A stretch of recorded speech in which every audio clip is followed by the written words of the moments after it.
Muy buenas noches, señoras y señores, muchísimas gracias por estar con nosotros, pues este miércoles 23 de noviembre de 2022. Gracias por acompañarnos una noche más.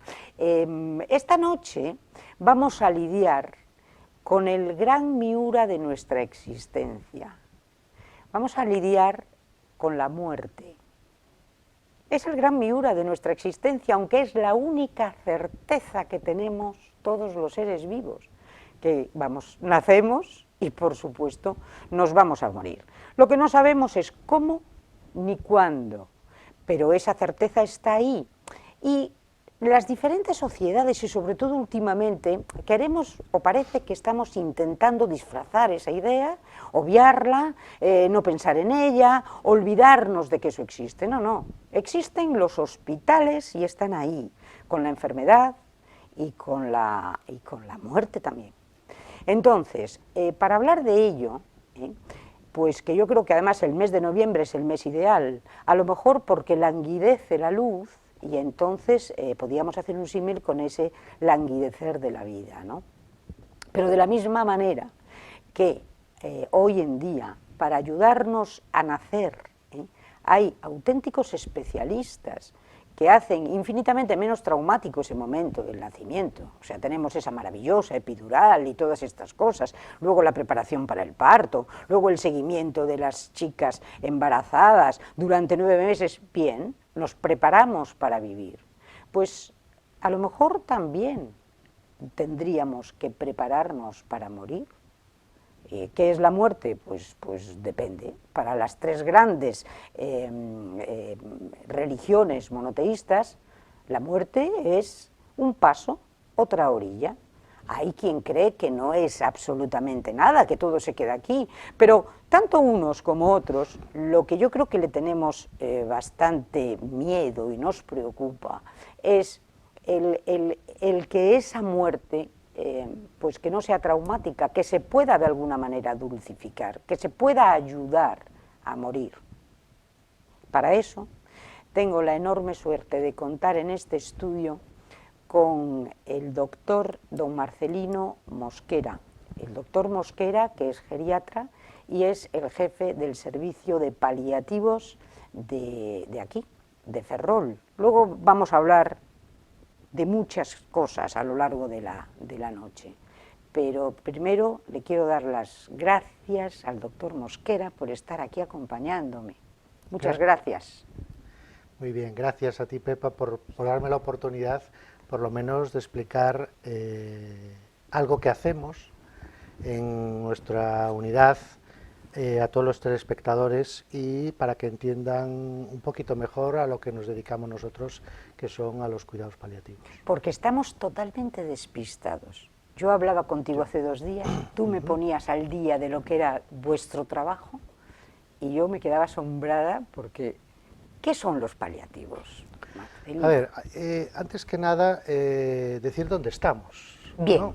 Claro. Empezamos así y decimos dónde estamos. Bueno, nosotros estamos en el Hospital Naval, que pertenece al Complejo Hospitalario Universitario de Ferrol. Estamos en la primera planta, allí tenemos una unidad de hospitalización de 14 camas y allí tenemos una consulta externa y tenemos un equipo de profesionales que están trabajando para atender a estos pacientes en una parte importante de su vida. Y aparte de esto te quería dar, porque me preguntas qué son los cuidados paliativos. Sí. Vale.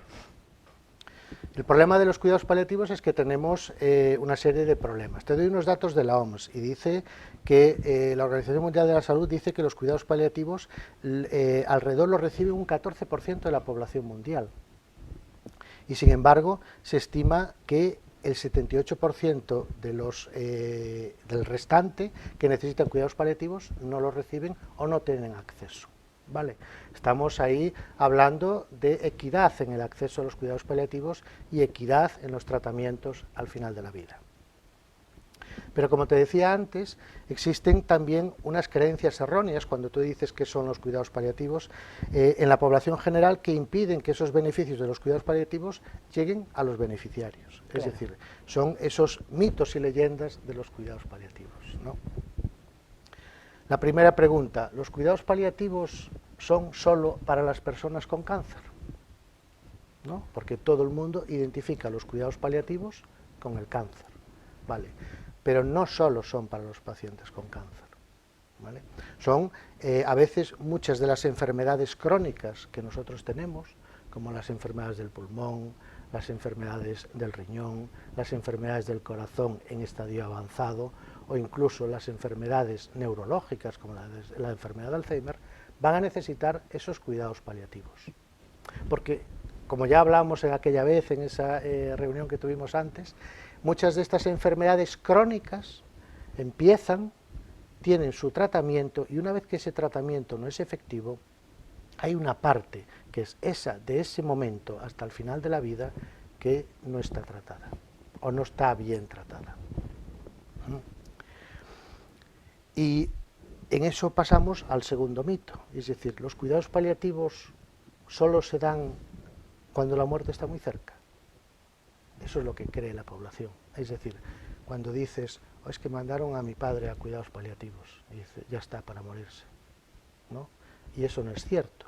Los cuidados paliativos se dan mucho más al principio de la enfermedad, ¿vale? Eso lo tiene que tener claro la gente. Es decir, nosotros buscamos la precocidad en la atención paliativa.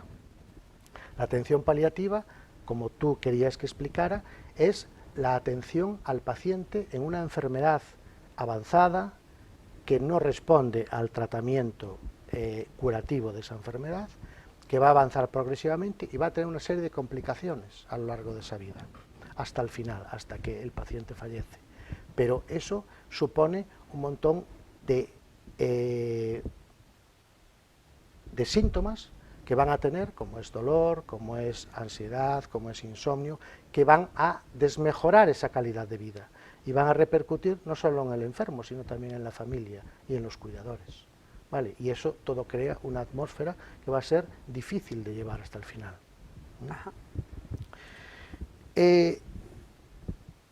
Cuando dices otro mito que también aparece es cuando mi padre o mi madre está en cuidados paliativos, ya le dan morfina. Eso es típico de la morfina. totalmente. Dices tú, claro. Y dices, la morfina, ¿cuándo se da la morfina? Al final de la vida. Y está relacionado con la muerte, ¿no? Ya le ponen morfina y ya no estamos al final. Pero no todos los pacientes que están con nosotros necesitan morfina. Que la morfina es un opioide. Es decir, hay un montón de fármacos que se llaman opioides que se dan en el tratamiento del dolor. A ti cuando te operan, te ponen un analgésico para el posoperatorio de esa operación. Y eso es un opioide y tú no te estás muriendo. Y hay para muchos otros dolores que también se ponen derivados del opio, de la morfina, y no te estás muriendo, ¿vale? Por tanto, hay muchos pacientes que no necesitan opioides para el tratamiento del dolor cuando están con nosotros, sí necesitan otros tratamientos, pero no opioides, y hay pacientes que necesitan opioides. Pero otra de las preguntas, cuando un paciente necesita opioides, ¿vale? Cuando necesita esos fármacos como la morfina para el dolor, me dice, bueno, pero si usted le da opioides a mi padre, se va a volver adicto. Y dice, cuando se dan opioides para el tratamiento del dolor, una persona no se vuelve adicta, sino que ese opioide va a mejorar esa calidad de vida y le va a crear una sensación de bienestar. La morfina no produce sensación de bienestar de por sí, sino que produce sensación de bienestar cuando mitiga el dolor. Claro. Y cuando alivia. Y cuando alivia el dolor. Claro. Tú cuando estás sin dolor estás más contento. Claro. ¿No? Si estás con dolor estás de mal humor, no hay quien te hable, ¿no? Claro. Y cuando tú te calma ese dolor, esa es la sensación de bienestar que produce el tratamiento con el opioide. Entonces nosotros podríamos hablar de como dos tipos de pacientes en paliativos. Por un lado, el enfermo que estás aliviando, o sea, que no tiene una muerte inminente, pero por otro lado, la persona que sí, que que no puede más, que se va a morir. Claro. Entonces, eso, por eso que dices tú, que es que, pero es que también, o sea, son los paliativos en estado último, ¿cómo le llamaríamos? Claro, porque tú dentro de esa enfermedad, imagínate que tú tienes una enfermedad, como hablamos de una enfermedad del corazón, Sí. que está muy avanzada, que se han producido muchos tratamientos, y a partir de un momento determinado, cuando esos tratamientos están fallando, ahí es cuando hay que enviarlo a cuidados paliativos. ¿Por qué? Porque ese es el paliativo precoz.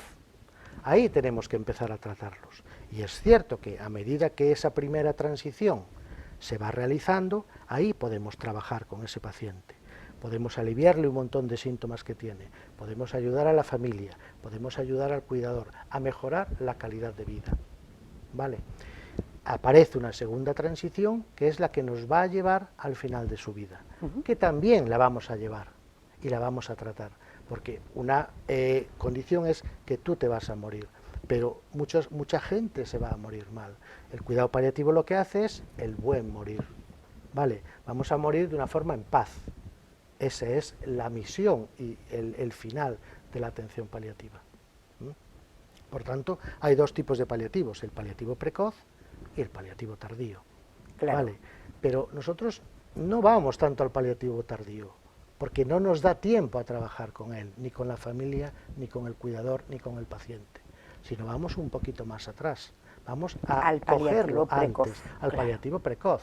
Por tanto, hay mucho que hacer en ese tiempo de primera y segunda transición.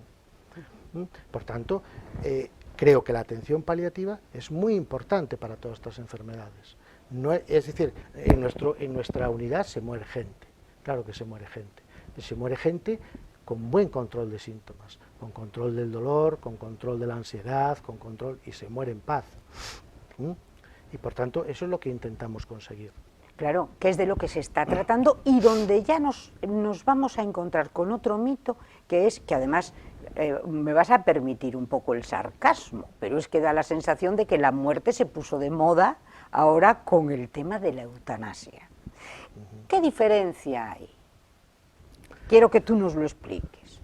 A ver, entre lo que es la ley de la eutanasia, que por cierto ha salido con velocidad de crucero, sí. Increíble, y yo sé que la ley de cuidados paliativos todavía no ha salido y está esperando su desarrollo desde hace muchísimos años. Aquí en Galicia, creo que desde el 2005, tú me corriges. Pues mira, te lo digo porque el Plan Gallego de Cuidados Paliativos, está desde el 2007. Desde el 2007. Desde el 2007 tenemos aquí el Plan Gallego de Cuidados Paliativos, que es un buen plan, y sin embargo no se ha puesto en marcha. No se ha puesto en marcha, y es un plan que tú me decías que es un plan estupendo, pero que no se ha puesto en marcha. Es un plan estupendo con un montón de páginas que describe perfectamente todo, y sin embargo no lo hemos llevado a la práctica. 2007, bien. Estamos en el 2022. 2007, pendiente, guardado en un cajón. Sin embargo, la ley de la eutanasia, velocidad de crucero. Cuéntame de las dos cosas. A ver, primero, la ley de eutanasia sale por una demanda de la población, que es cierto que hay una serie de pacientes que sí, sobre todo en unas enfermedades cuyo pronóstico es previsible, ¿no? Como la enfermedad, la ELA, ¿no? Sí. La esclerosis lateral amiotrófica. Bueno, pues todas esas enfermedades que tienen un pronóstico muy previsible, el paciente puede planificar qué es lo que quiere hacer, y cuando él ya no puede o su calidad de vida ya no es la que él deseaba o que ya no aguanta más, pues realmente puede pedir esa ley de eutanasia. Es un tanto por ciento de la población pequeño, que sí lo necesita, sí, pero lo que no se puede perder el norte es que si el 80 o el 90% de la población que tiene enfermedades crónicas, enfermedades progresivas, como son el cáncer o las enfermedades de órgano, toda esa población necesita una atención paliativa en la primera, la segunda transición y el final de su vida. Entonces, lo primero que se tendría, lo normal sería sacar y actualizar una ley de cuidados paliativos y después una ley de eutanasia. ¿Qué pasó? Salió la ley de eutanasia y a partir de ahí se explotó el globo y dijeron, pero ¿qué pasa con los demás que necesitan atención paliativa? Claro, porque lo que es la eutanasia, desde luego, es muy económica para el sistema sanitario.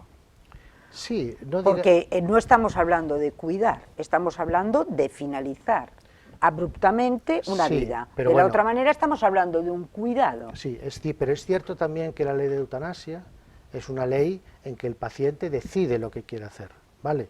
Es respetar la autonomía del paciente, ¿vale?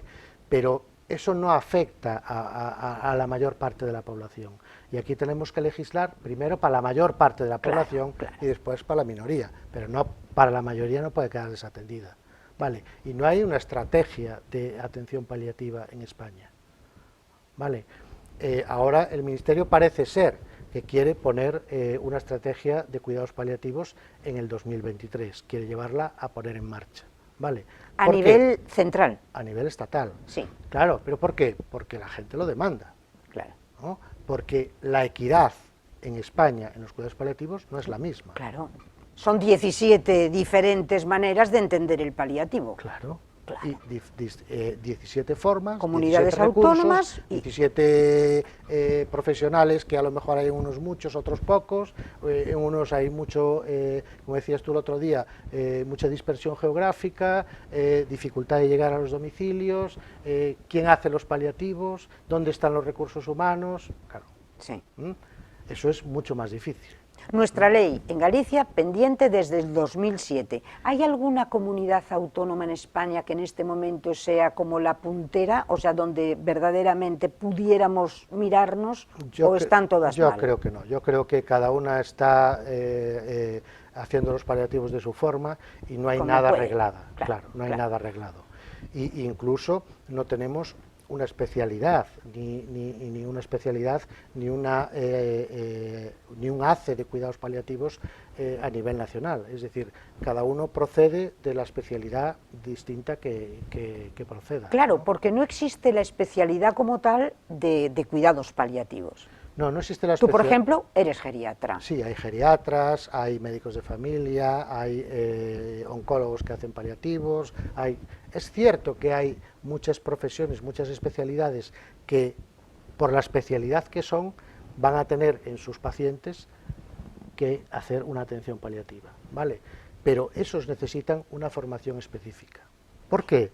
Porque nosotros hacemos una medicina distinta, hacemos una medicina con equipo, hacemos una medicina multidisciplinar, ¿vale? Es decir, atendemos al paciente en su todo, es decir, no solo en el dolor físico, sino en el emocional, a nivel psicológico, a nivel espiritual, es decir, lo tratamos como un todo. Por tanto, eso es una cosa aparte, es una cosa distinta, no lo hacemos igual. Otra cosa que no hacemos igual es que hacemos el control sintomático, nos dedicamos a control de síntomas y muchas veces usamos fármacos que los demás no usan, ¿vale? Usamos fármacos fuera de indicación, es decir, que no tienen una indicación de por sí para ese síntoma, pero nosotros lo usamos por su farmacodinámica y su farmacocinética, ¿vale? Y usamos fármacos de distinta forma, en distinto grado de dosis, ¿vale? Y entonces eso hay que aprenderlo. O sea que sois en este momento de los pocos servicios multidisciplinares que hay en la medicina española. Normalmente lo hacemos así, somos uno de los pocos servicios que hacemos el tratamiento multidisciplinar. Por ejemplo, aquí en la unidad de paliativos de Ferrol, dentro de nuestro equipo tenemos, aparte de los médicos, enfermeras, auxiliares, celadores y demás, tenemos dentro del equipo un psiquiatra, un psicólogo, un trabajador social, una farmacéutica y un asesor espiritual, ¿vale? Y nos reunimos todos para tratar al paciente, ¿vale? Y cada uno aporta su punto de vista. ¿Y cómo podemos ayudar a ese paciente? ¿Cómo podemos modificar todo eso para intentar ayudar al paciente y a la familia? Eso es trabajo en equipo. Es que eso es impresionante, esa labor. Y entonces eso no tiene una especialidad como tal. Y para ti, esa especialidad, ¿cómo debería de ser? Porque tú me hablabas del ACE y de... Cuéntanos un poco esa diferencia, para formar aquí las dos cosas, aquí se está viendo ahora y se está negociando con el Ministerio, intentar o bien hacer una especialidad como especialidad de cuidados paliativos, o bien hacer un ACE, que es una acreditación específica para una serie determinada de especialidades. Por ejemplo, oncología, que trata los tumores, los oncorradios, que tratan con radioterapia todos los tumores, los hematólogos, que tienen todos los tumores líquidos, es decir, las leucemias, los linfomas, tal.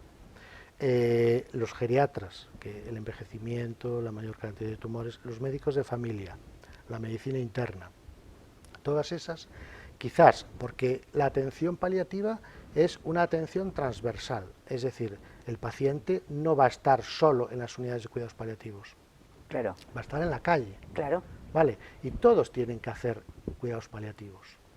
Los médicos de familia tienen que hacer cuidados paliativos, los oncólogos tienen que hacer cuidados paliativos, ¿vale? Y tú dirías, ¿y qué hacen las unidades del hospital? ¿Vale?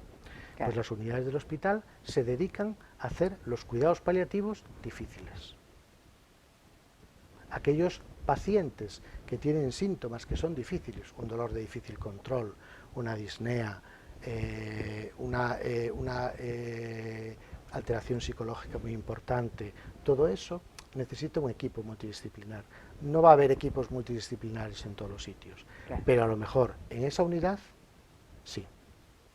Entonces, esa unidad necesita dedicarse a, como las UCIs, a los síntomas difíciles, tiene que hacer una labor de formación de profesionales y tiene que hacer una labor de asesoramiento al resto de los compañeros.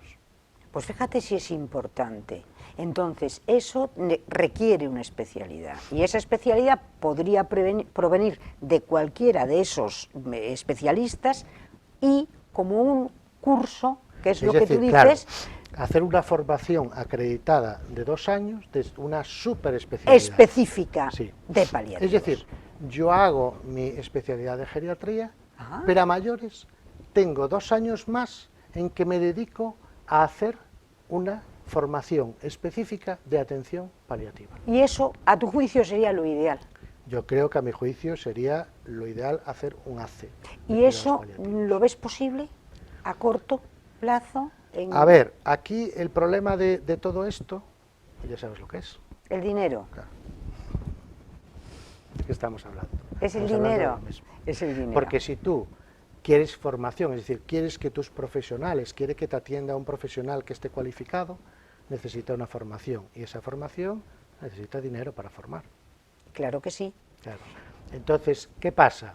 Que lo que no quieren estos es dinero. Poner dinero. Poner dinero. Pero hay dinero.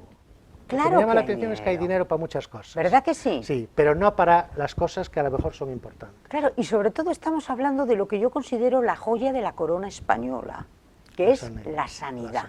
La gran joya de la corona, es lo único que nos iguala, lo único que no discrimina. La sanidad pública es que es algo que deberíamos estar luchando todos los días para que estuviera mucho más potenciada. Claro. Entonces, dinero, sacarlo de cualquier otro lado, pero nunca de la sanidad. Se necesitan médicos, se necesitan enfermeras, pero se necesita tener a toda esta gente, a todos vosotros, muy bien pagados, muy bien considerados y muy bien formados, porque nuestra vida está en vuestras manos. Yo creo que yo estoy de acuerdo totalmente contigo. Creo que lo que pasa es que hay un problema y son las envidias, ¿no? Entonces, yo creo que es decir, el sistema no puede ser universal. Es decir, si tenemos un buen sistema como es el nuestro, sí, no podemos atender a todo el mundo. Es imposible. Es decir, la sanidad española no puede atender a los ingleses, a los de otros países, a los de África, a los de no sé, es imposible. Claro. Eso no puede ser. Claro. Es que no tiene un finito esto, ¿no? Sí. Entonces, yo creo que por ahí también hay que poner un poco de coto.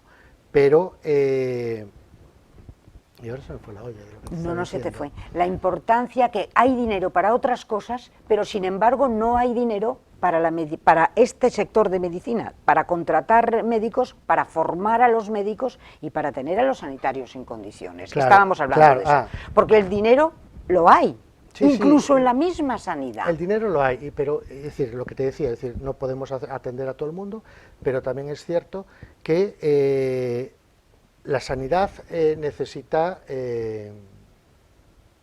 aparte de dinero para tal, necesita formación y sí que se me ha ido. Ahora la vas a recuperar, pero ahora te voy a poner yo en un brete. Pero yo veo que dentro de la propia sanidad sí que tenemos dinero, porque, por ejemplo, cada residencia nueva que hacemos, cada aumento de las residencias que tenemos, me viene a la mente Ferrol, por ejemplo, Sí. o los últimos hospitales que se han hecho en Vigo, ¿no? Bueno, esto es una fortuna lo que se está gastando allí. ¿Es necesario ese gasto en más residencias, en ampliaciones de residencias de la Seguridad Social?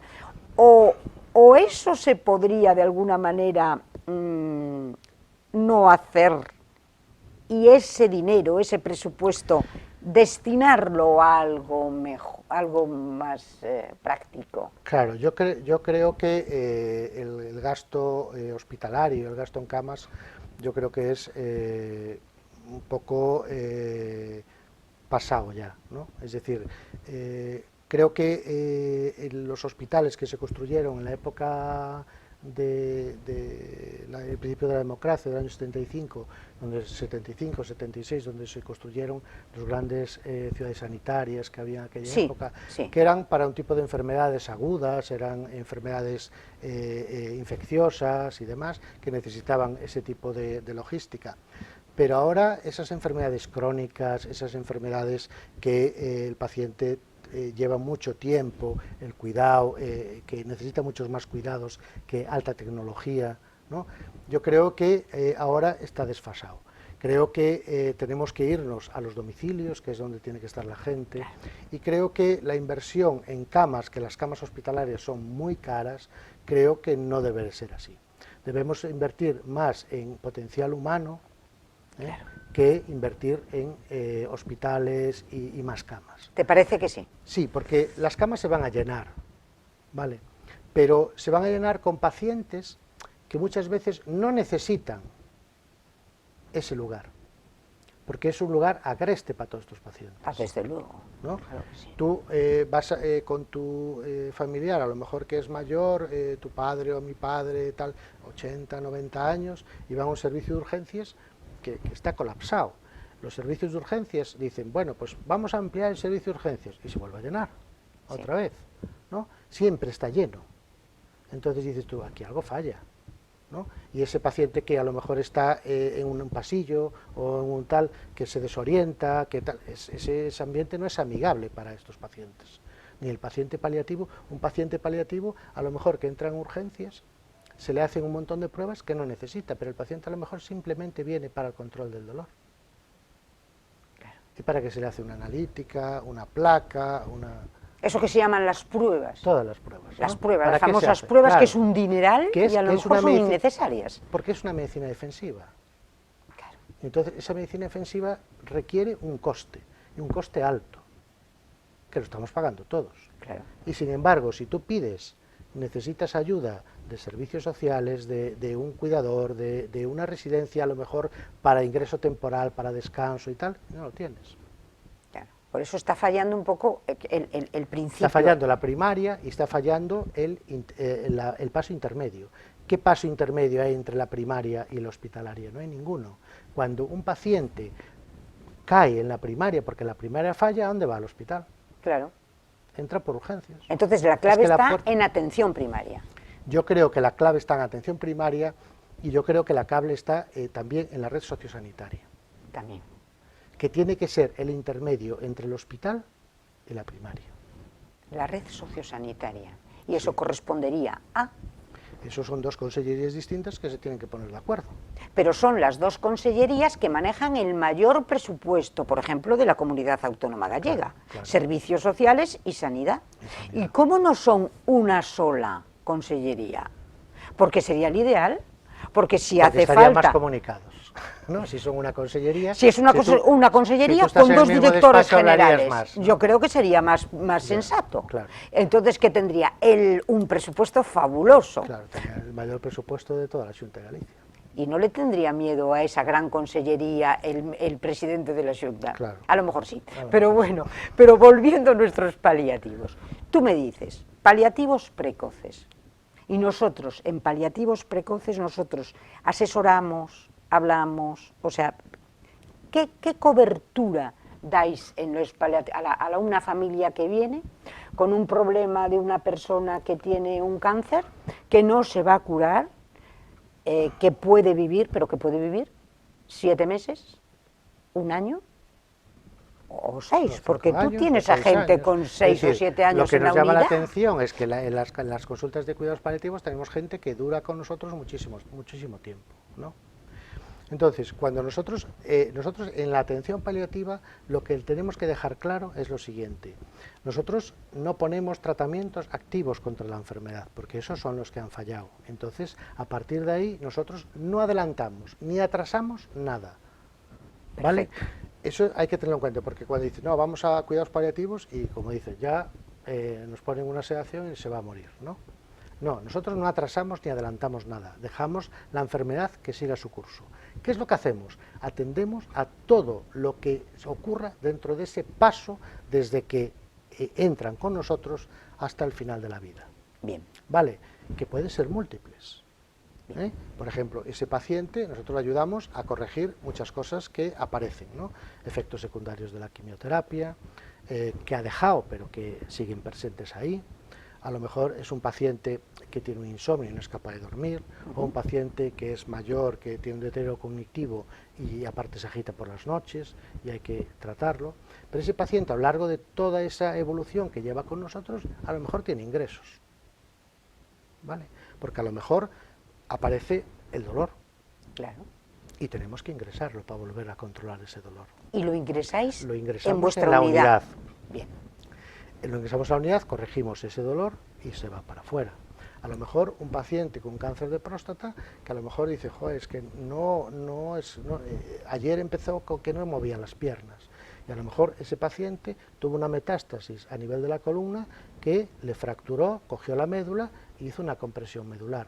Y yo le digo a la gente que va allí a darles docencia, como son los médicos de familia, los de interna, la enfermería y demás, en paliativos hay urgencias. Claro. Hay situaciones que son urgentes en paliativo. Pues ese paciente que no mueve las piernas o que a lo mejor se orina por sí, no controla la orina... Es una urgencia. Es una urgencia, y eso hay que ingresarla, derivarla, tratarla, radiarla, ¿vale? Y controlar para que esa columna que está media rota se fusione y no rompa más. Sí. Vale.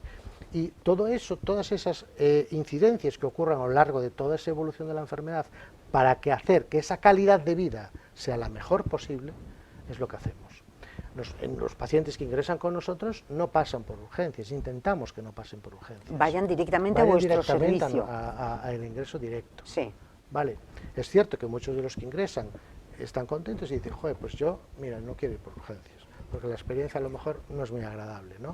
Estar esperando, porque a lo mejor hay 100 pacientes en urgencias, ¿vale? En época de ahora, de gripes, de tal, todo ahí, imagínate, en una camilla, con dolor, ¿no? Entonces nosotros ingresan directamente y tratamos al paciente. Pero para ingresar directamente con vosotros, ¿qué protocolos tienen que cubrir? ¿Cualquier persona puede ir directamente a paliativos o antes tiene un... ¿Cómo es? Nosotros lo que hacemos es que todos los pacientes que están en nuestra cartera de servicios, en los que están con nosotros en la consulta, tienen acceso telefónico a nosotros todas las mañanas. No, pero digo, para tener acceso a vuestra consulta, para empezar ¿Cuándo un paciente va a paliativos? Exacto. Vale, a paliativos lo puede derivar cualquier profesional, tanto sea hospitalario como de familia.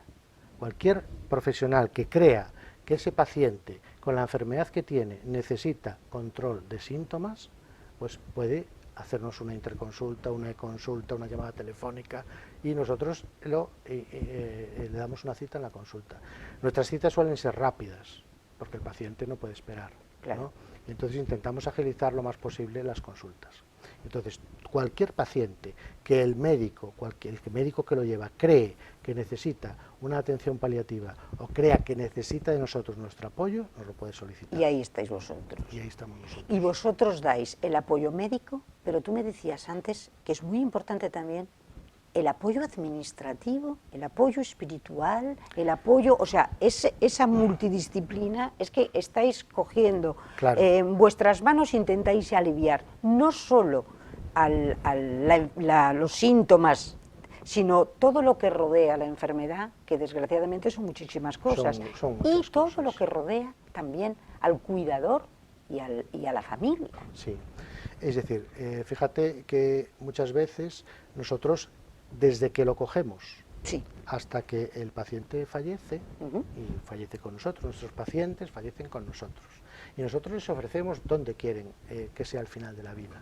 Nosotros pactamos con el paciente siempre. ¿Dónde quiere que sea el final de la vida? Puede ser en su domicilio o puede ser en el hospital. Hay gente que dice, mira, yo es que en casa no quiero, pues lo que sea, porque estoy con mi mujer solo y tengo niños no tengo niños pequeños, o la experiencia que tuve fue muy desagradable en la época que la tuve, porque nadie me dijo nada y esto no sabía cómo iban a pasar las cosas. Nosotros explicamos cómo va a ocurrir todo, ¿vale? Y entonces, pues vienen allí y al final fallecen allí. Sí. ¿Mm? Pero no solo estamos hasta el final de la vida, sino después, porque tenemos una unidad de duelo. Entonces, tanto el propio paciente que fallece dentro de la unidad, como los familiares o los cuidadores, si necesitan apoyo a posteriori, lo tienen. Es decir, no estamos hasta el final, sino más allá. ¿Y qué tipo de apoyo puede necesitar? Pues a lo mejor, como llevar, si a veces hacemos la unidad de duelo, tenemos allí la enfermera y la psicóloga, y a lo mejor tú necesitas hablar con ella porque, yo qué sé, no crees que lo hiciste bien durante todo el proceso, ¿no? O a lo mejor, pues, sobrellevar, ¿qué mecanismos de defensa puedo tener yo para sobrellevar esa falta de la otra persona con la que estuve conviviendo? Sí, ¿no? sí. Apoyo psicológico, apoyo espiritual, apoyo lo que haga y falta. hasta cerrar ese proceso, que puede ser incluso un año después del fallecimiento. La famosa etapa de duelo, ¿no? Claro. La famosa etapa de duelo. Para saber si es un duelo normal o es un duelo patológico. ¿Vale? Lo que hacemos es un screening de aquellos que van a tener un duelo patológico. Por si acaso necesitan apoyo. Ya intervenimos cuando hay un duelo patológico. Ya. Y en los otros, que son duelos normales, estamos a la disposición de que ellos quieran o no acceder al psicólogo. Pero antes de todo esto, cuando la persona vive todavía, vosotros le dais también apoyo, el gran apoyo que hace falta también, que es el administrativo.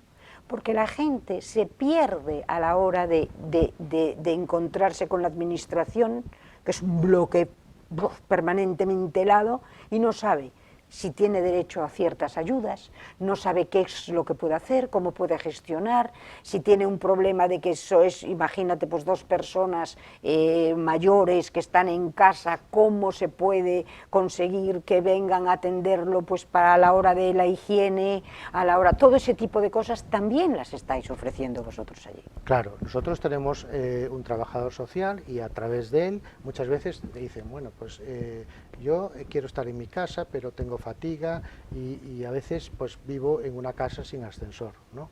Pues a ver cómo podemos solucionar eso de a lo mejor pues gestionando una silla de ruedas, a lo mejor ese paciente pues está encamado y tiene dificultades para la movilización en la cama, intentamos conseguir una cama articulada, ¿vale? A veces le conseguimos pues todos los mecanismos necesarios para que en ese domicilio, dentro de lo que nuestras posibilidades o dentro de las posibilidades que haya en el sistema, podemos mejorar esa calidad de cuidados. Sí. Vale, pues todo ello, gestionar las ayudas, gestionar la ley de dependencia. Claro, que eso es importante. Claro. La ley de dependencia, ¿cómo está funcionando? Porque claro, dos personas, imagínate, incluso cuando a ti te mandan del hospital a casa, con una persona que ha tenido un ictus, vamos a poner por caso, y que la tienes que atender en todo. ¿Cómo funciona eso? Porque la ley de dependencia yo creo que no está funcionando ni está llegando, o estoy yo mal informada. No, estás bien informada. Ah, bien. Desgraciadamente. Sí, desgraciadamente. Estás bien informada porque la ley de dependencia, toda ley que nace sin presupuesto, es una mala ley. Y esta ley nació sin presupuesto. Nació sin presupuesto. O sea, es una mera fanfarria. Bueno, digámoslo así. Es decir, pero es decir, cuantas más peticiones haya encima de la mesa, más caso tendrán que hacer. Porque hay mucha demanda de asistencia, Claro. mucha demanda de ayudas, ¿vale? Entonces, necesitamos que todos esos cuidadores reciban ayudas. Y eso lo gestionáis vos, ayudáis a Ayudamos a gestionarlo, a que la persona... Pero no solo la ley de dependencia, sino también las ayudas de los ayuntamientos. Ah, No es lo mismo un ayuntamiento que otro. Cuando tú vas a pedir ayudas, a veces no las hay. por ejemplo, Ferrol no tiene tiene ayudas. Ay, Muy qué pocas cosa ayudas. más importante, claro. O sea, nada. Y si vas a otro ayuntamiento que está más, yo qué sé, pues Cerdido, otro por ahí, pues a lo mejor las tiene. Pero Ferrol no, Ferrol muy pocas. muy pocas. Ya saben, muy pocas. O sea, nada, el doctor está siendo generoso, yo creo en este caso. Pero entonces dime, por ejemplo, una persona que se encuentra, está en un hospital, una persona tiene un ictus, este señor o esta señora no se puede mover, le han dicho pues poco menos que se va usted a morir a casa porque aquí ya no lo podemos tener en los hospitales, ya sabemos lo que son los hospitales. Se llega, se encuentra en su cama y solo. ¿Y qué hace? ¿Qué hacemos? Pues ahí tenemos que intervenir. Y tenemos que intervenir porque si ese paciente está solo, porque vive solo, hay mucha gente que vive sola. Ese es otro de los problemas, la soledad, ¿no? La soledad. O con un cuidador muy limitado. O con un cuidador muy limitado. Y a veces tenemos que tramitar un ingreso por emergencia social. Y también lo tramitáis residencia, vosotros. Sí. Sí. Porque ese paciente no puede estar así. Es decir, sus cuidados no pueden suministrársele. Y no se le dan por parte de esa famosa ley de dependencia que se les llenaba la Pues boca diciendo que te mandaban una cuadrilla. Claro, sí. Pero cuando tú solicitas la ley de dependencia, hasta que tal, va a pasar un año. Totalmente. Y luego te la dan o no. Por eso, ahí están los paliativos precoces. Porque nosotros cuando ya los vemos y decimos, mira, vaya solicitando la ley de dependencia. Vaya ya. Vaya ya porque usted la va a necesitar. Yo conozco de gente que le llegó la ayuda, pero ya había fallecido. Claro. Porque los trámites tardan muchísimo, es que es una cosa. Entonces, claro, esa gente necesitamos solucionar las cosas se necesitan solucionar en el momento. Vosotros, lo positivo que tenéis en vuestro, aparte de todo lo que tú me estás contando, que es impresionante, pero una de las cosas que yo veo más importantes es que vosotros, con vuestros pacientes, habláis de la muerte cara a cara. Sí. Se afronta la idea que hay que afrontar y se dice, vamos a ver, ¿usted qué quiere? Mira, ¿no? Sí, pero, que es importante. Sí, pero... ¿En quién confía usted para que...? Porque una persona, en un momento determinado, puede perder la cabeza. Bien. Y entonces, a lo mejor se queda en manos, digo yo, las decisiones de esa persona quedan en manos de un familiar que si te he visto no me acuerdo y parece que aparece por ahí. Que puede ser, hoy en día está a la vista, un hijo perfectamente, puede ser un sobrino, puede ser o incluso una exmujer que de repente aparece por ahí y todo el mundo le interesa, no se sabe por qué, la pobre víctima. Sí. Bien. ¿También hacéis algo con eso? Sí, nosotros cuando entran allí en la consulta por primera vez, hacemos la primera entrevista. Carmen, que es la enfermera, la gestora de casos allí de la consulta, siempre les pregunta si ellos, como dices tú, pierden la cabeza, claro, ¿quiénes quieren que tomen las decisiones? Porque eso va a ser siempre una fuente de conflictos. ¿Verdad? Sí.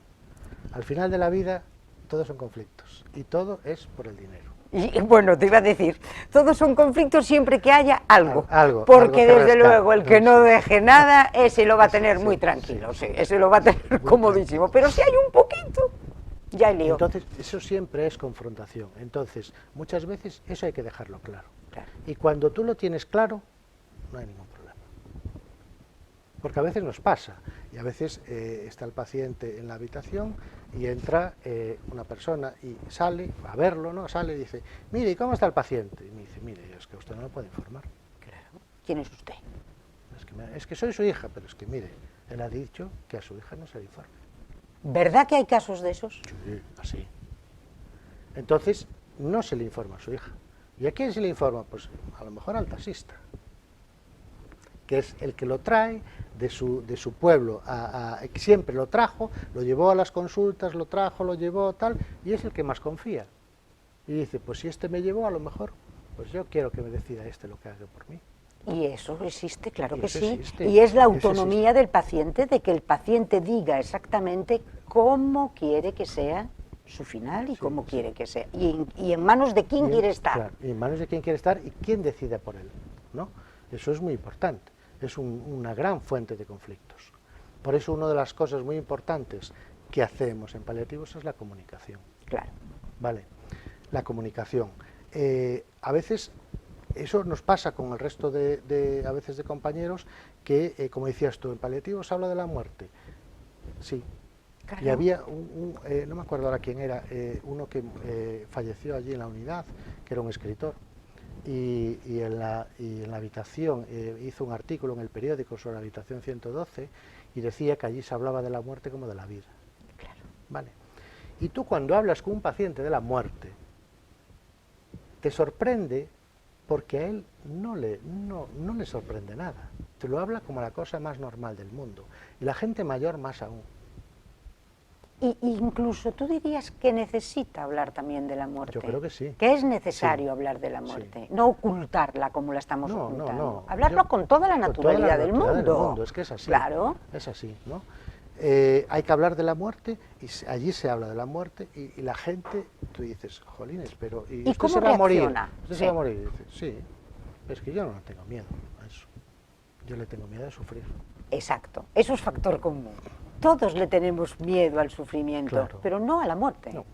No. No. Porque mira, el que no cree en nada dice, bueno, se acabó y ya se acabó. O sea, en realidad la muerte no existe.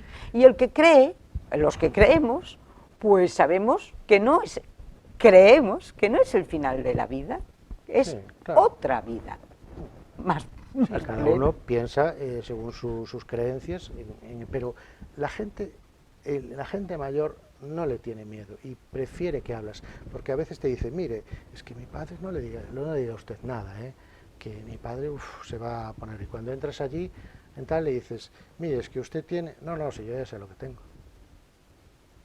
yo tengo esto y me voy a morir, eso ya lo sé, y dices tú, bueno, pero ¿qué me estás diciendo? Si el mejor médico de tu cuerpo eres tú. eres tú. Y tú sabes cómo vas. Claro. Es decir, yo no te lo voy a decir, me lo vas a decir tú. Claro. Pero el problema es preguntarlo. Pero ese miedo en la persona que está a punto no lo ves. El miedo en la persona que está a punto de morirse no lo ves. El miedo al sufrimiento sí, pero ese miedo al desenlace... A veces sí, a veces en alguna persona sí, sobre todo en personas jóvenes. Claro. En personas jóvenes sí. Personas que han vivido y que ya cierran su ciclo vital y que no tienen muchas ataduras y tal, ellos son tranquilos, ellos hablan perfectamente y tal. El problema, lo que te decía, es muchas veces los compañeros nuestros. ¿Por qué no hablan de eso? La medicina está hecha y está enfocada en las facultades a salvar vidas. ¿Vale? Entonces consideran la muerte como un fracaso. Pero eso es creer en que somos inmortales, y eso no somos. Claro, claro. ¿Vale? Pero eso nos lleva a hacer que la muerte, que el final, no sea un buen final. Porque muchas veces, pacientes que a lo mejor están al final de la vida, identificar el final de la vida no es fácil, es difícil, y sobre todo para nuestros compañeros, identificarlo. Es decir, una persona se va a morir, porque ellos van a buscar siempre algo que tratar. Y muchas veces no se necesita nada, porque tú a lo mejor ves y dices, mira, es que aquí tengo una analítica que me dice que tal, y a lo mejor es una infección respiratoria. Y cuando llegas tú dices, mira, no es que no es una infección respiratoria, es que se está muriendo. Y eso lo identifica muy bien la enfermería. ¿Verdad que sí? Muy bien. Porque está más acostumbrada a cuidar. Y porque está más acostumbrada a cuidar y porque están más tiempo con ellos. Porque la enfermería está a las 24 horas. Vale, y muchas veces te fías de ellos y te dicen, mira, Que no. que no, Que esto no se va. Claro. que tenemos que cambiarla, ¿no? Porque tú lo que haces es cuando hay un síntoma intentas tratarlo, intentas tal, pero hay veces que te dice la enfermería, mira, es que cambia de perfil porque, es decir, vete a buscar otro control de síntomas porque si no se va a morir. Y necesita otra cosa porque está inquieto, está tal. Claro. Y lo ven mucho más que nosotros. Y nuestros compañeros tenemos que ver cómo identificar el final de la vida. Porque eso es muy importante. Cuando Sí. tú identificas el final de la vida, tu chip te cambia. Entonces tienes que buscar otra acción sobre esa persona. ¿En qué cambia? Cambia mucho porque tienes que trabajar distinta forma en el final de la vida. ¿Vale? En el control de síntomas al final de la vida no es lo mismo. ¿Vale? Tienes que controlar otras cosas como son las secreciones, como son el disconfort, como son la agitación, ¿vale? Y buscar el confort de ese paciente. Y eso Pero tienes que trabajar con la familia también. Claro. ¿Vale? No solo con el paciente. Tienes que trabajar con la familia y explicarle a la familia qué es lo que está pasando, por qué pasa esto, cómo va a ser, qué va a pasar. Entonces, para que eso sea una buena muerte. Y es posible que esa muerte sea una buena muerte. Es que eso es lo que intentamos transmitir a nuestros compañeros. No solo es salvar vidas, sino que cuando se muere una persona, hacer que esa muerte sea una buena muerte. Claro. Eso es un éxito. Claro que es un éxito. Pero eso no lo ven. Y eso es un éxito. Es un éxito porque es ayudar en el último paso. Claro. Es un éxito Claro. maravilloso. Tú fíjate que ahora presentamos, que hicimos, yo estuve dentro del equipo del comité que elaboró un manual de buenas prácticas en situación de fin de vida, y lo hizo la Comunidad Autónoma Gallega. Sí. Elaboró un manual de buenas prácticas del Ministerio y se presentó el otro día en Madrid. ¿Vale? Y es cómo identificar ese fin de vida y qué hay que hacer en ese fin de vida. Pues eso lo tenéis perfectamente claro, y Nosotros sabéis sí, lo que tenéis que nosotros hacer. Sí, nosotros sí. Por eso cada fin de vida es distinto, ¿vale? Y la medicación que se pone es distinta. Tú hablabas antes, Sí. decías qué diferencia hay entre la eutanasia y tal. Y muchas veces cuando los pacientes vienen a paliativos nos dicen, mire, cuando llega a paliativos va a bajar allí y le van a poner un suero con un infusor allí. Nosotros usamos la vía subcutánea porque es una vía cómoda, es una vía muy práctica, es igual que una vía intravenosa y se controla bien los síntomas. Le van a poner un infusor ahí y lo van a sedar. Entonces, esa es la idea que tienen, ¿vale? Y nosotros no sedamos muy poco. Nosotros controlamos los síntomas. Y ahí está la diferencia entre la sedación de final de vida y la eutanasia.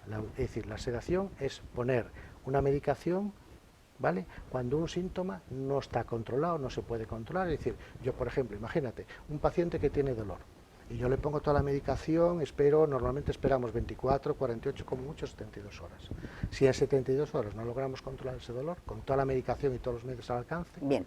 ¿vale?, entonces, y ese paciente está sufriendo, a veces tenemos que disminuir el nivel de conciencia para controlar ese dolor. Efectivamente. Vale, porque no hemos logrado controlarlo. Hemos puesto medicación, hemos puesto analgésicos, opioides, todo. Pero sigue el dolor. Y él sigue el dolor y el paciente no aguanta.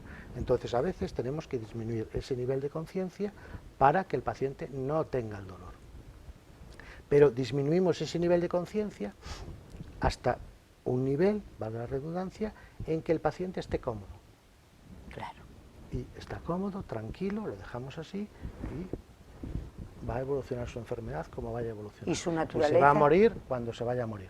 Pero ¿vale? lo tienes tranquilo. Pero lo tienes tranquilo. Vale. La eutanasia es poner medicación a dosis altas que le provoca la muerte.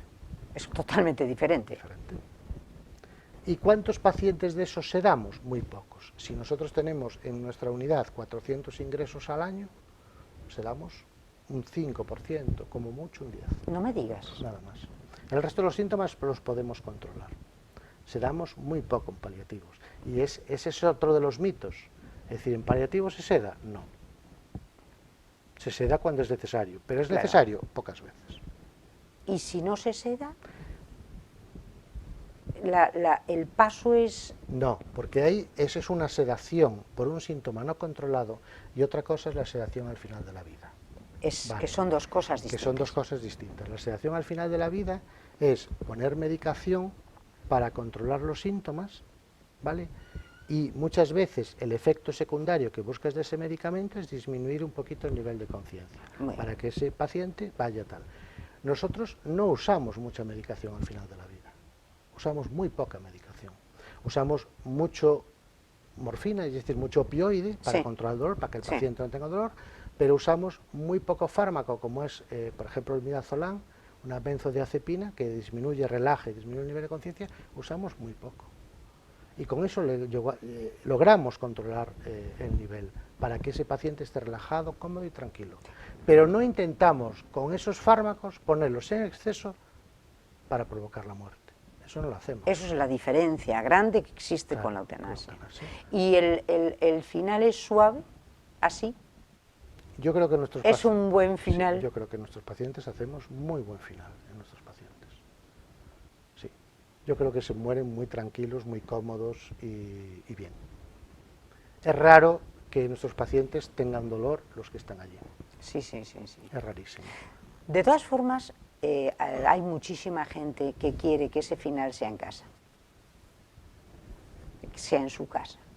O sea, porque no quiere el hospital. Otros sí, otros prefieren ir al hospital, pero en casa. Vosotros para eso también tenéis... Claro, por eso es otro de los mitos. ¿Los cuidados paliativos son hospitalarios? No. Pueden ser en casa también. La mayor parte, teóricamente, tendrían que ser en casa. Y de hecho tendrían que ser en casa, y de hecho, ¿verdad? cada vez tendrían que ser más, ¿no? Sí. Es decir, ¿qué nos permite eso? ¿Cómo lo podemos hacer?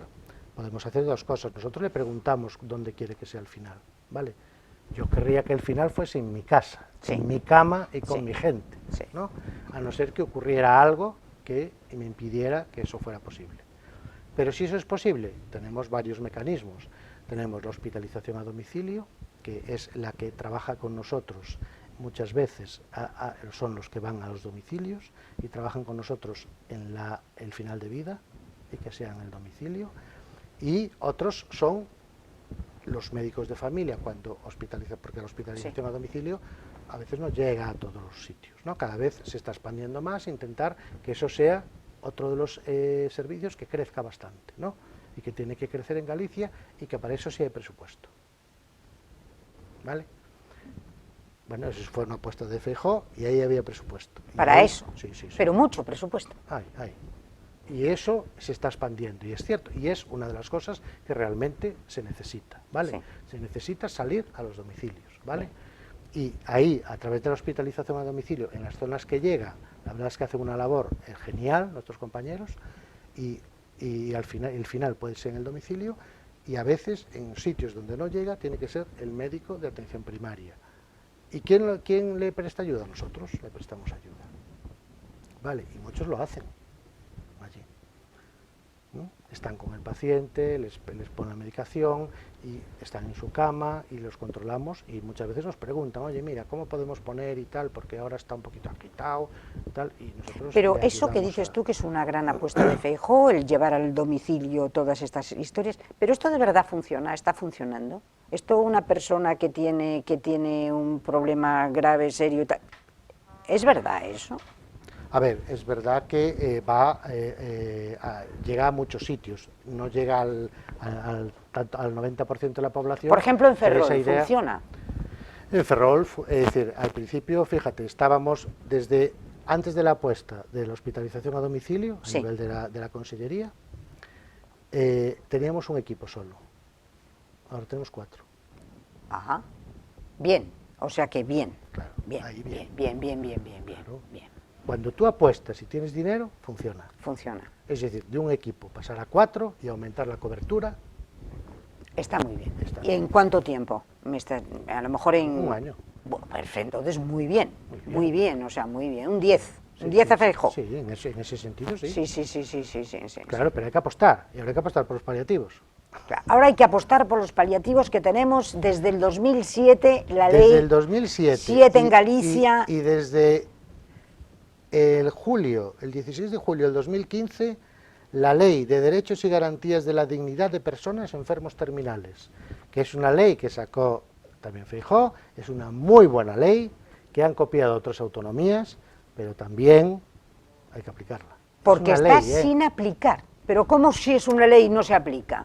Porque hay veces que dice aquí, ¿dónde quiere usted morir? En casa, tal, pues se le pondrá todo para que se... Y eso es ley. Esto es una ley. Y está en el DOGA. Y está aquí. Y está aquí. Y es desde el 2015. ¿Y esto se está llevando a efecto? Pues...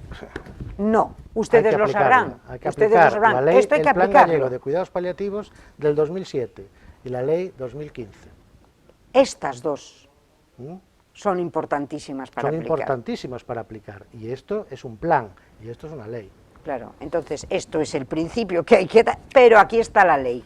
Y esta ley oficialmente tiene presupuesto. Es una ley, hay que cumplirla. Hay que cumplirla.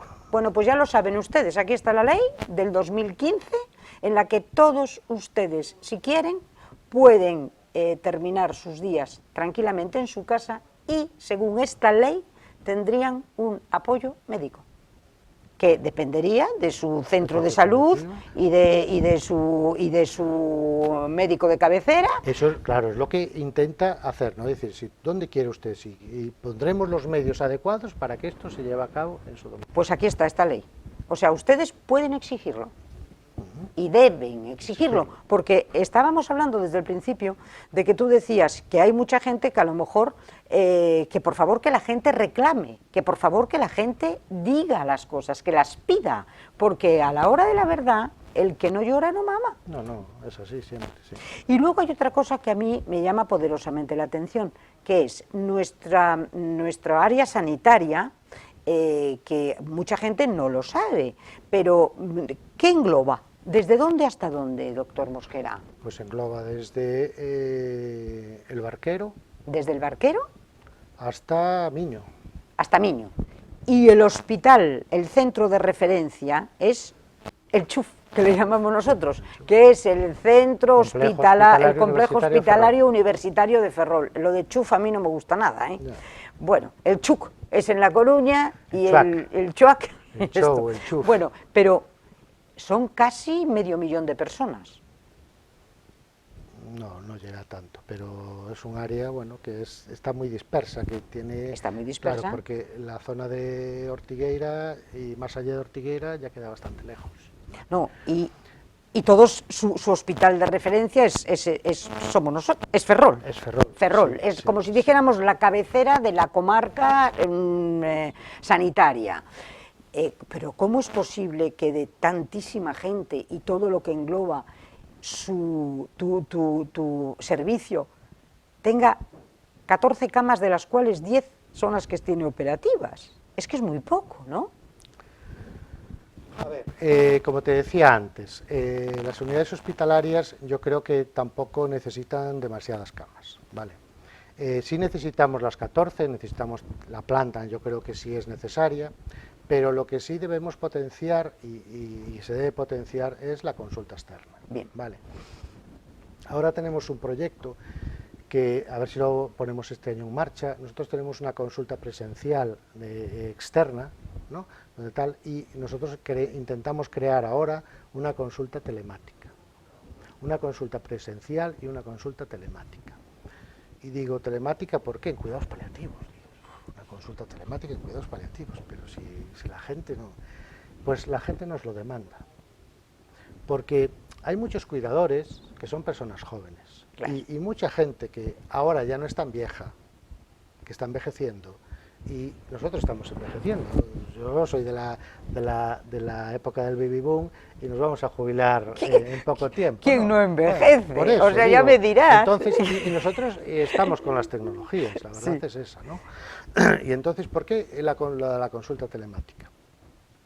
Porque nosotros hicimos y después otra de las cosas, ¿se investigan cuidados paliativos? Pues sí, se investigan cuidados paliativos. Y eso es otra de las asignaturas que tenemos pendiente y que tenemos que investigar en cuidados paliativos. Nosotros, en nuestra unidad, aquí hicimos un estudio con la Universidad de Tenerife, de La Laguna, y desarrollamos una app, una app de móvil para control de síntomas a distancia. Es decir, que el paciente llevaba en su móvil la app y metía los datos de dolor, metía los datos de estreñimiento, de insomnio, y todo eso, todos esos datos que metía, es decir, si yo tengo dolor, ¿cuánto me duele hoy? He tomado la pastilla para el dolor, el rescate, ¿cuántos rescates he tomado hoy? Todo eso lo metía, y todo eso nos llegaba a nosotros, a las 8 de la mañana lo teníamos en pantalla, y estábamos controlando a lo mejor a 10 o 15 enfermos a la vez. ¿Qué nos permite eso? Claro. Ser proactivos. Si ese paciente vemos que a la mañana siguiente, porque él metía los datos hasta las 11 de la noche, Sí. al día siguiente por la mañana, nosotros lo veíamos en la pantalla y decíamos, este ha utilizado mucho rescate, este tiene dolor, vamos a llamarlo. Claro, es la manera de estar en contacto permanente con el Claro, paciente. entonces, todo eso que hicimos lo queremos traspasar a esa consulta telemática. Sí. Vale, entonces, y a veces nos dicen, mire, ¿y usted la medicación no me la podía mandar por correo electrónico? Claro, para que yo tenerla... Claro, claro. Y decir, y eso en un paciente paliativo. Sí, ¿no? sí, sí. Y dice, ¿por qué no me la puede mandar por correo electrónico? Y yo, si tengo aquí, porque tiene una lesión aquí, no le puedo mandar unas fotos. Claro, claro. Necesitamos una consulta telemática. Totalmente, claro que sí. Y al final de eso también intentar hacer la videollamada. ¿Vale? La videoconsulta en paliativos. ¿Por qué? Porque a lo mejor un paciente, como dices tú, del área sanitaria, que a lo mejor está muy lejos, Claro, en a el lo barquero. mejor está en el barquero o Claro. un poquito más allá, para que no venga, a lo mejor, es decir, una cosa es lo que te diga por teléfono, pero otra cosa es lo que tú ves. Claro. Y si tú tienes el móvil y se lo pones al enfermo, yo lo puedo estar viendo y hablando con él. Que Y no tú es lo calibras mismo. mucho mejor, claro, todo eso. Porque hay gente que decía, claro, pero la comunicación por teléfono es muy distinto. Porque tiene sus hándicaps, ¿no? Sí. Sobre todo en comunicación y en paliativos. Sí. ¿Por qué? Porque no ves la comunicación no verbal. Claro, Esa no la ves. claro. Pero con la videollamada sí. Tú estás viendo su cara, tú estás viendo su expresión, tú estás viendo cómo respira, tú estás viendo ¿Dónde hasta está? el color, Si dónde está en cama, si está sentado. Claro, todo eso lo ves, claro. Y eso es muy importante. Si tú puedes hacer una videollamada, que hoy en día se hacen En como nada, churro, fíjate. porque ahora cada vez que llamas estás ahí, bueno, voy a llamar al hijo, tal, y pones ahí la videollamada, ¿no? Sí. Y dices tú, ¿y por qué no lo puedo hacer con esas personas para que no se desplacen hasta el hospital, a no ser que sea estrictamente necesario? ¿Por qué lo voy a hacer a desplazar, coger un taxi o venir aquí, que le lleva un montón de tiempo, Sí. y volver? Si lo necesita, no lo necesita, pero Sí. yo lo estoy viendo y estoy hablando Sí. con él. Sí. Vale. Sí. Y eso lo tenemos que incorporar, y lo tenemos que incorporar a paliativos. ¿Y cuándo lo vais a incorporar? Intentamos que estáis sea en este ello, año. estáis en ello. Este año que viene. Y luego también estáis en comunicación con las escuelas de enfermería y con todo esto. ¿Van también a vuestra sección ahí? Sí, es decir, creo que una de las cosas importantes ahora con la atención paliativa, y comenté que no solo uno de los mitos era que si solo paliativos era cáncer, y no es cáncer. Efectivamente. Es otra enfermedad que va a ser la que más va a predominar, que es la enfermedad no oncológica, que es la que más va a predominar en los próximos años. Sí, porque el cáncer está llegando a unas cotas que se está sobreviviendo, se está controlando y se está controlando. haciendo una enfermedad crónica. Sí. ¿Vale? Entonces, pero hay otras enfermedades que hay muchísima cantidad, ¿no? De cáncer hay, pero ¿cuántos Alzheimer's hay? Dios mío. ¿Cuántas enfermedades pulmonares hay? ¿Cuántas personas con infartos y anginas hay en la calle? Sí, sí, ¿Cuántas sí, sí. enfermedades del riñón hay? Un montón. Y eso es lo que nos va a venir. Entonces, creo que tenemos que formar a los profesionales, necesitamos hacer formación. Te dije dos cosas. Necesitamos hacer investigación, y Sí, estamos sí. en ello, y necesitamos hacer formación. El primer acercamiento que hicimos es un acuerdo universidad-empresa, universidad, Facultad de Enfermería de Ferrol y empresa Sergas, para intentar inculcar los paliativos en la enfermería. Sí. Vale. Entonces, lo primero que hicimos fue presentarnos los 2 primeros años allí, intentar acercarnos a los que hacíamos práctica clínica a lo que es la universidad, a lo que es la teoría, ¿no? Y decir cómo lo hacíamos. ¿Qué hacemos nosotros? Porque una cosa es lo que te digan y otra cosa es decir, ¿qué hacéis vosotros? Claro. ¿Cuál es vuestro día a día de trabajo? ¿No? Una cosa es lo que te dicen y otra cosa es cuando tú vas a la planta y ves lo que hacemos, Sí, ¿vale? sí, Y en la consulta. Es muy distinto. Y después lo que hicimos fue modificar un poquito el programa y este año lo que vamos a hacer es que esos enfermeros y enfermeras que se están formando, llevarlos al hospital y dar la clase en el hospital. Claro, es fundamental. Yo creo que es fundamental. Hombre, claro. Necesitamos estar, esos son los que van a estar en el campo de batalla.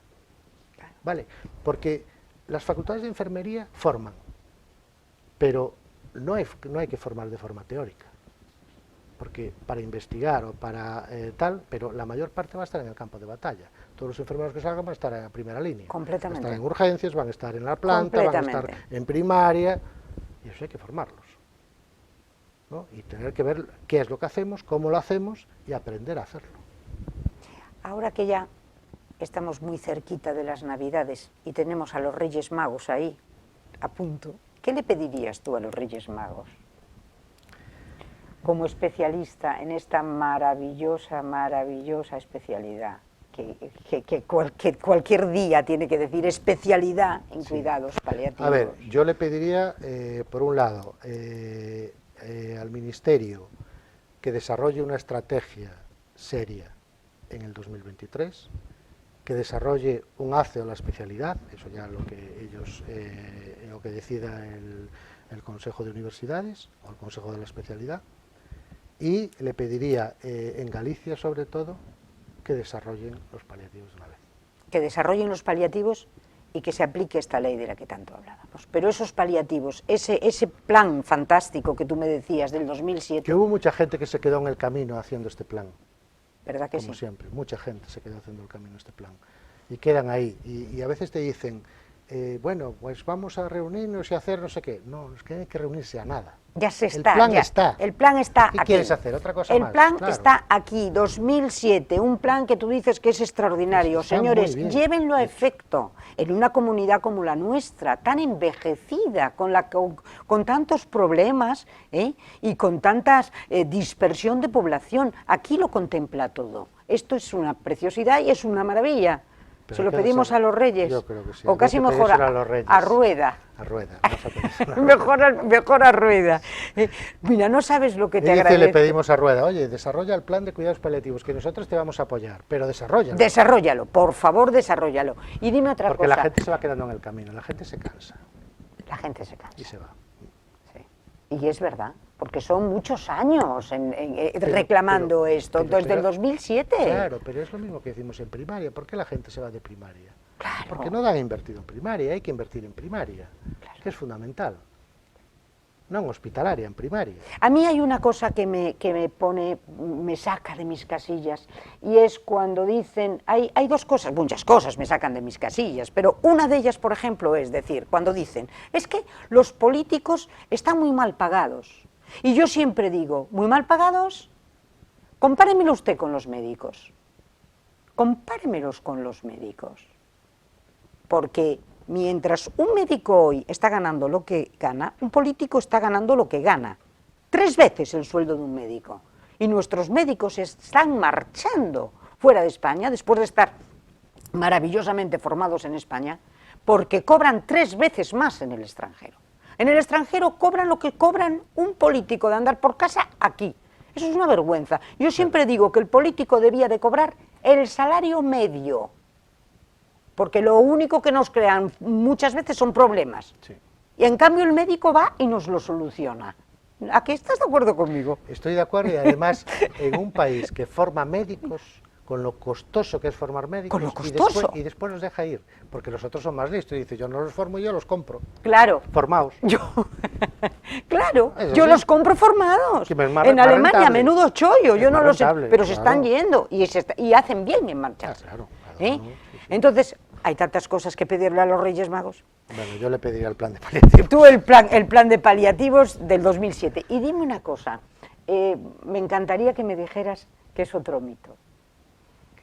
Ese miedo que tenemos al sufrimiento en el final de nuestros días, ¿está justificado o puede ser hoy un mito ya? Hombre, yo creo que en parte es un mito.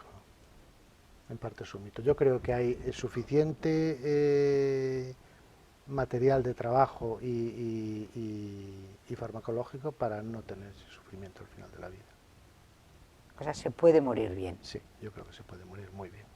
Y lo que se No debe... todos, es decir, no todo el 100% se va a morir bien, pero el 80 o 90% se va a hacer una buena muerte. Creo que se puede lograr una buena muerte. Se puede. Sí. No sabes lo que te agradezco que hayas estado aquí.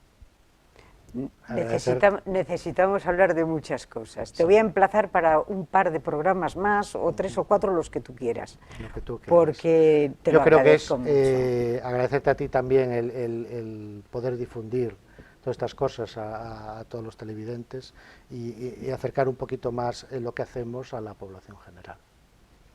Es importante, Yo creo que sí, importantísimo. yo creo que sí. Doctor Porque muchas Mosquera. veces no conocen lo que hacemos. Claro. Y Si hay no lo conocen mucho, nuestros compañeros, ¿verdad? imagínate los demás. Pero yo creo que hoy hemos dado un pequeño pasito. Yo creo que sí.